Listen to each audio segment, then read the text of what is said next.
Let's talk to Mr. Liddle, who I'm sure can bring some sense to the occasion. Rwanda, very good afternoon to you. Good afternoon to you, mate. Nice to be here. Yeah, very nice to see you. I'm sorry to have to start, because I was going to start with your really interesting piece about Vladimir Putin and the coup. Yeah. But first, I must get your view of this latest Court of Appeal nonsense, where apparently, despite all of the other countries that think that Rwanda is quite a safe place to send people, apparently we can't send them there. Yeah, well, it's Jack Cade all over again. We need to kill all the lawyers, don't we? Which is Shakespeare's answer to it. Yeah. Because it always occurred to me, right from the moment that Rwanda was mooted, and I must have said this 1,000 times, that the lawyers wouldn't let it happen. There is a tranche within this country who do not want us to do anything about refugees, apart from let them in. At the same time, they're the same people who do not want us to deport very, very violent criminals back to the Caribbean, which the government was also trying to do. Yes. And they're just determined to stop it, no matter what the cost. There is nothing you can do. Pretty much the only country we could possibly send these people to is Denmark. It has become an absurdity. But then it always was an absurdity. And when you try to argue with these people, try to discuss the issue with them, they have no answer. Because they don't really want an answer. They want this situation to continue indefinitely.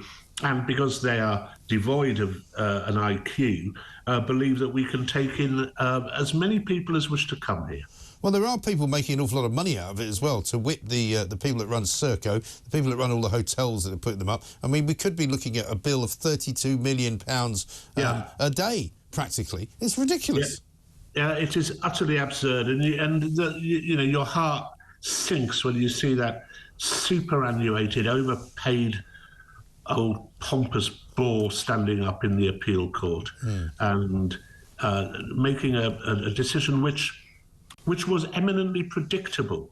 I was actually surprised at the last court's decision that they allowed it to go ahead. But always there's the appeal court. Always there are lawyers. Always it will be stopped. And there is pretty much nothing.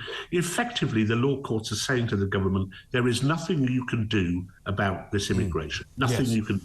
And I mean, I had an MP on earlier who said, well, we're hopeful that we'll get this bill through the Houses of Parliament, which will mean that the lawyers won't be able to interfere. But that's if we can get it past the House of Lords. It's almost as if the Parliament in this country has no power.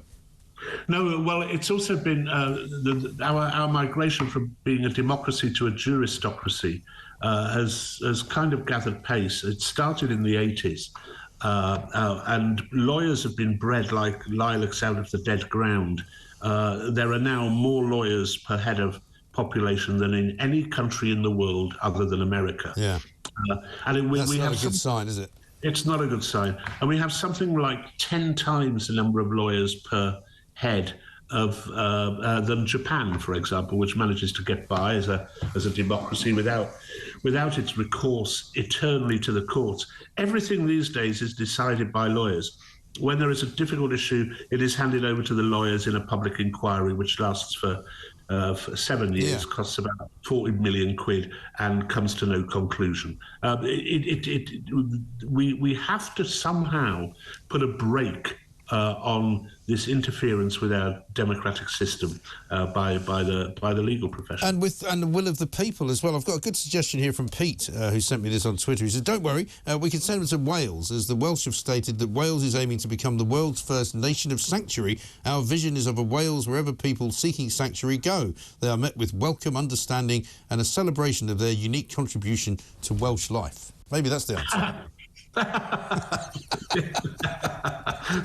that goes. You see, this is a problem. When you write a satirical column, you're out satirised by the Welsh every week. You can't. I mean, you can't make that any funnier, really, can you? I would have resigned from writing that because I would have thought it was too preposterous and patronising.